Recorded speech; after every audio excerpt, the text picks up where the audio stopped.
Shut up and sit down. Order, order. Tonight we are hearing the case of the people versus the flight attendant. We will now hear from our two expert witnesses, a couple of nerds. Hey, and if you enjoy our silly videos, then please remember to like, comment, subscribe, and hit that bell thing next to the subscribe button. And during this review, we're not going to tell you any spoilers that are outside of the trailer, so their secrets are safe with us.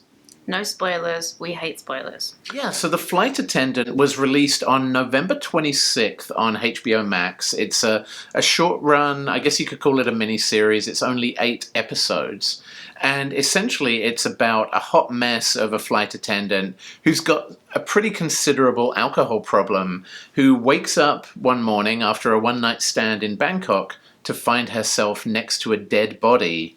How relatable. Exactly. Haven't we all been there?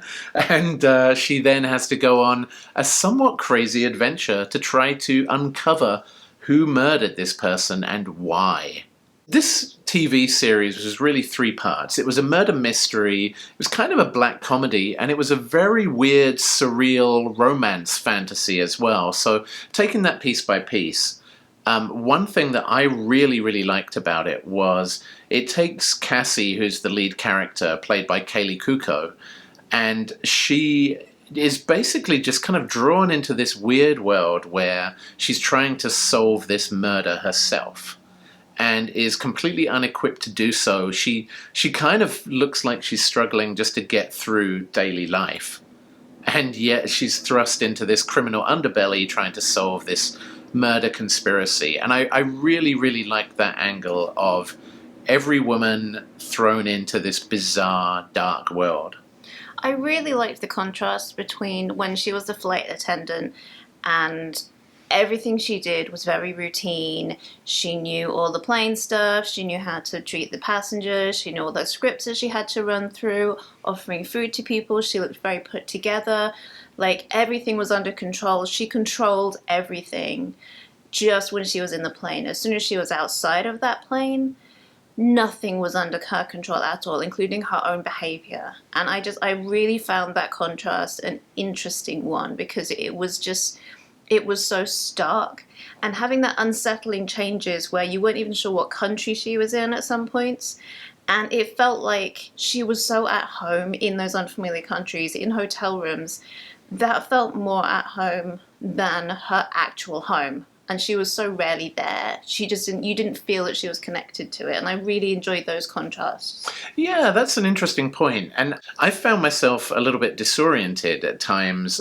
when she was just flitting back between New York and Rome and Bangkok. And it would just be like 1 minute she's in New York, the next minute she's in Rome, just flick of a switch.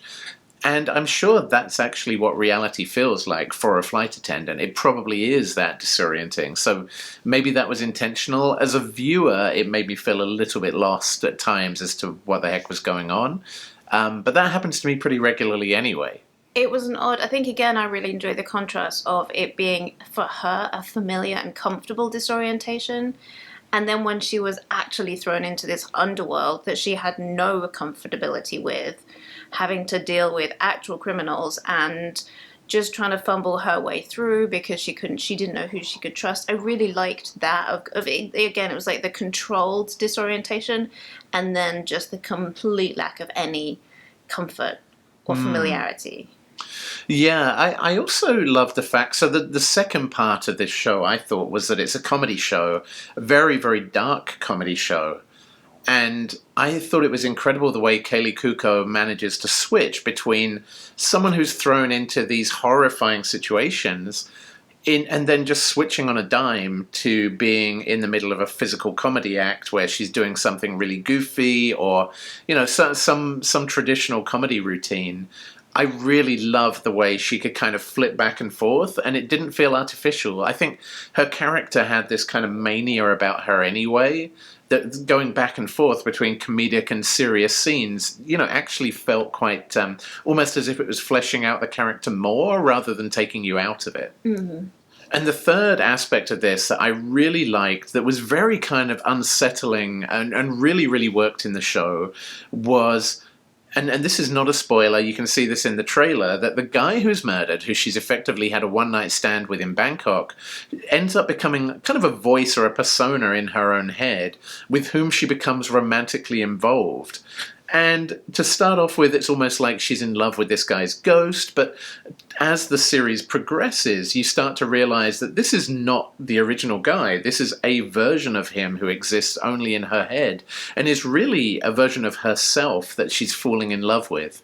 And there's something about the story of, especially the story of an addict who has become addicted to alcohol and a ton of other stuff through just kind of shame and self-loathing, and the story of her actually falling back in love with herself, while also just through a really gritty lens looking at just how difficult it is to kick addiction, that it's not the case that you walk into a room of some 12-step program and you're magically cured. Like it's a battle every single day, and it's a heck of a journey that people go on.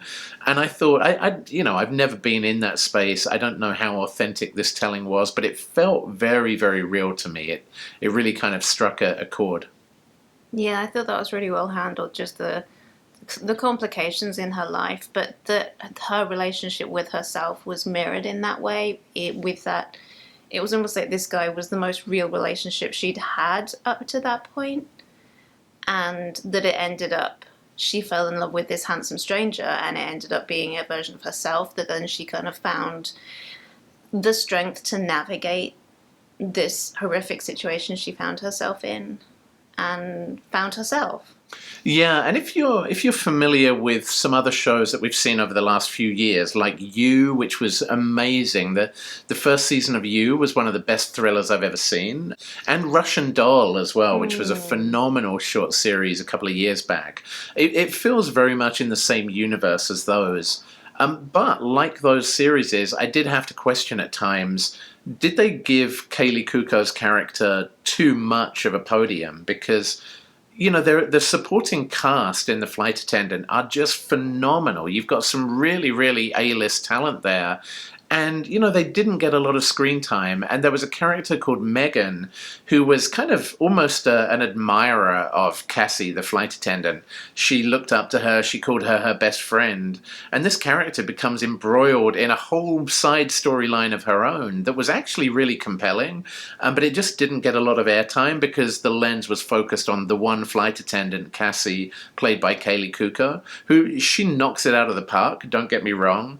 But I was really intrigued to see just more of the backstory of the other characters in that supporting cast as well. I wondered how much of that was intentional, though, because the other people in her life were going through not comparable things, but they were going through their own kind of complicated trauma journeys.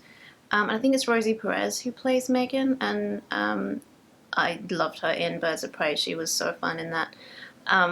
But I wondered if that was part of kind of Cassie coming to terms with her life having more meaning than just fleeting pleasures like traveling the world, having one-night stands, going to bars, going home with strange people, like just living day to day. Gradually, that she kind of came to acknowledge the other people in her life that had been side players, had a lot going on, and that she was in some ways able to help them. She indirectly helped them navigate that, but that they were such strong characters despite her being the main character and so self-absorbed. I thought that was really telling of their performance, that they it showed that they were the center of their own lives even while they weren't the main character. Yeah, that's an interesting point. Okay. Silence.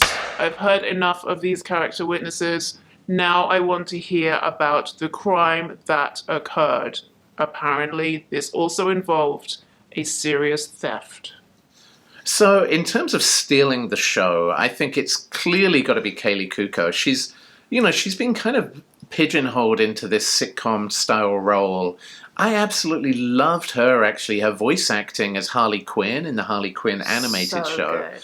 But in this show, she takes it to a whole new level. She's incredibly funny. She's really endearing and authentic. She's just got a ton of character depth, and she flip-flops between these different scenes with just a ton of acting prowess. And I think in this, she's really shown herself to be an A-list actor who's ready for anything. She was really, really strong, and just the depth of what she was playing and the journey her character went on, you believed every step of the way, whether it was her waking up as a hot mess, not knowing where she woke up, or whether it was her kind of negotiating really complex situations in mobster back rooms. You believed it because you'd seen the journey, and you felt that change in her. Well, I think, Judge, you have heard our evidence. What is your nerdict? Order, order. I've heard enough. I'm ready to make my nerdict on The Flight Attendant. In my opinion, we find this show guilty of having a silly premise, but incredible character development and strong acting from the cast. Perfectly bingeable. We award this show 4 stars.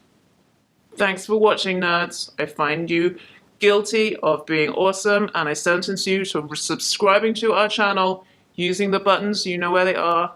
Like and subscribe. Come back and see us tomorrow. This is a life sentence.